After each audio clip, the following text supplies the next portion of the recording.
तो सबसे पहले हम लोग ये देखते हैं कि जो भारत में प्राइवेट यूनिवर्सिटीज़ हैं, वो एनआईआरएफ रैंकिंग में कौन-कौन से ऐसे यूनिवर्सिटीज़ हैं, एनआईआरएफ रैंकिंग में वो टॉप पे हैं। तो अगर आप एनआईआरएफ रैंकिंग के आधार पे देखेंगे कॉलेजेस को, तो एनआईआरएफ रैंकिंग के आधार पे हमने यहाँ पर इसको सीक्वेंस में किया है। तो अगर आप एनआईआरएफ रैंकिंग के बेसिस पे प्राइवेट यूनिवर्सिटीज़ को अगर आप रैंक करें, मैंने यहाँ एनआईआरएफ रैंकिंग को हटा दिया है कि एनआईआरएफ रैंकिंग उनकी 15 है या 35 है या 40 है।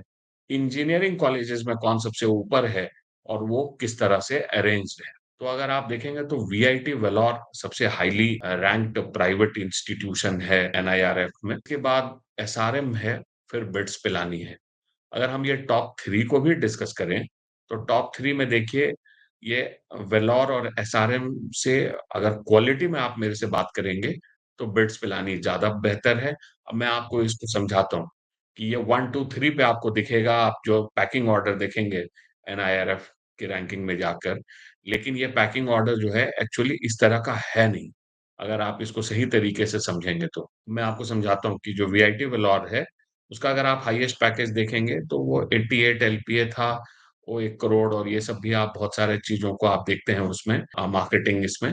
लेकिन अगर आप एवरेज पे आते हैं, तो ये एवरेज होके वीआईटी वेलोर में चूँकि बहुत बड़ी संख्या में स्टूडेंट्स होते हैं, तो ये एवरेज होके करीब 7 लाख के आस-पास में इनका प्लेसमेंट है। मैं ये नहीं कह रहा हूँ कि ये खराब है, क्योंकि इतना बड़ा मास में बच्चा जा रहा है, इतने सारे ब्रांचेज़ हैं, इतने सारे स्टूडेंट्स हैं, अगर उसपे भी 7 लाख का एवरेज है तो वेरी गुड, इंफ्रास्ट्रक्चर बहुत अच्छा है, डिसिप्लिन्ड है और पढ़ाई का भी सिस्टम है। इन सब चीज़ों में वीआईटी वाला है अच्छा। लेकिन अगर आप फिर अब बिट्स पिलानी का देखेंगे, तो बिट्स पिलानी में इंटेक कम है, क्वालिटी बहुत बढ़िया है और यहाँ अगर आप देखेंगे तो एवरेज पैकेज वो करीब 30 का है।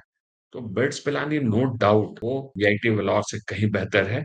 तो आपको जो है एवरेज प्लेसमेंट देखना चाहिए, मीडियन प्लेसमेंट देखना चाहिए, या आपको एक थोड़ा बेहतर आइडिया देगा किसी कॉलेज को जज करने में। और एनआईआरएफ देखिए, एनआईआरएफ इंफ्रास्ट्रक्चर को भी वैल्यू करता है, तो उसमें इंफ्रास्ट्रक्चर भी एक इम्पोर्टेंट रोल प्ले करता है। कई ऐसे कॉलेज हैं भारत में, जो बहुत अच्छे हैं पढ़ाई में और ये सब में काफ़ी बेहतर हैं, लेकिन उनका 400-500 एकड़ का कैंपस नहीं है। तो ऑब्वियसली इंफ्रास्ट्रक्चर में कई जो पुराने प्राइवेट यूनिवर्सिटीज़ हैं या आज के डेट में भी जो इधर पिछले 20-25 साल में भी आए हैं, जैसे लवली प्रोफेशनल यूनिवर्सिटी, उसका बहुत बड़ा कैंपस उन्होंने बना रखा है। तो इस इंफ्रास्ट्रक्चर के मामले में कई यूनिवर्सिटीज़ ज़्यादा हाईली स्कोर कर जाती हैं। तो ये मैंने आपको जैसे टॉप 3 के बारे में बोला था। इसी तरीके से आपको अमृता है, जो चौथे नंबर पे है, सोहा है, जो आईटीआर कॉलेज था भुवनेश्वर में, वो है जो 5वें नंबर पे है, थापर है जो छठे नंबर पे है।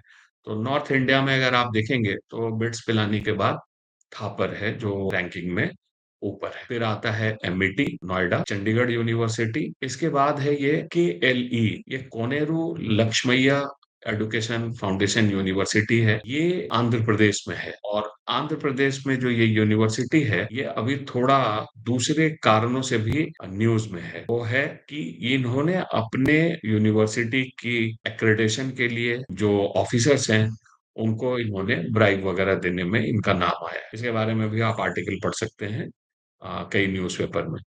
तो ये जो है एनआईआरएफ रैंकिंग को, एक्रेडिटेशन को, अभी आप कई यूनिवर्सिटीज़ को देखेंगे, ऑल ऑफ अ सडन सारी यूनिवर्सिटी नैक ए प्लस प्लस, नैक ए प्लस, बहुत फास्ट सबको बहुत अच्छे एक्रेडिटेशन भी मिले। तो आपको जो है इनमें खास करके इन यूनिवर्सिटीज़ में, प्राइवेट यूनिवर्सिटीज़ में जहाँ फीस भी महँगी है, तो आपको आरओआई देखना है कि आप क्या फीस पे कर रहे हैं और किस तरह का आपको एवरेज प्लेसमेंट मिल सकता है।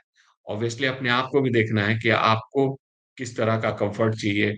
अगर आपको बड़ा इंफ्रास्ट्रक्चर चाहिए, स्पोर्ट्स फैसिलिटी चाहिए, तो आपको खुद सोचना है कि आपको ये सब क्यों चाहिए, और अगर आपको ये चाहिए, तो उसके लिए आप कितना अपने आप को फीस में एडजस्ट कर सकते हो। ये सब आपको सोचना है। केवल प्योर एकेडमिक्स के आधार पे आपको जाना है, फ्लेक्सिबिलिटी के आधार पे जाना है, वहाँ जो कोडिंग कल्चर है उसके आधार पे जाना है, एंटरप्रेन्योरशिप कहाँ से कितना अच्छा हो सकता है उसके आधार पे जाना है। तो ये सब आपको कई फैक्टर्स को, अपने पैरामीटर्स को लिखना है और उसके आधार पे इन्हीं कॉलेजेस को, अब दूसरे रैंकिंग सिस्टम को छोड़ के आप अपने अपने पैरामीटर्स तय कीजिए कि इंफ्रास्ट्रक्चर को मैं इतना वैल्यू दूँगा, प्लेसमेंट को इतना दूँगा, हॉस्टल फैसिलिटी को इतना दूँगा। यहाँ पर जो कल्चर है, जो फ्लेक्सिबिलिटी है पढ़ाई की, उसको मैं इतना दूँगा। सिलेबस को इतना दूँगा। अभी कुछ बहुत इनोवेटिव भी कॉलेजेस आ रहे हैं, जो बहुत इनोवेटिव सिलेबस के साथ। सिलेबस आपके लिए कितना मायने रखता है, आपको वो देखना है। इस तरह से आपको अपनी प्लानिंग करनी है। मैं आपको ये सारे लिस्ट जो है, ये आपको दे दूँगा, ताकि आपको डिसीज़न लेने में सुविधा हो। जो हमने मेरी टीम ने बनाया है कि ये जो टॉप रैंकिंग यूनिवर्सिटीज़ हैं, इनका क्या प्लेसमेंट है, क्या फीस है, ये हमने बनाया हुआ है। तो ये आपको मिलेगा ग्राफ़िक्स, तो आपसे आपको एक अंदाज़ा लगाने में सुविधा होगी। इसके बाद देखेंगे तो आपको कलासीलिंगम है, ये तमिलनाडु में एक अच्छी डीम्ड यूनिवर्सिटी है वो है।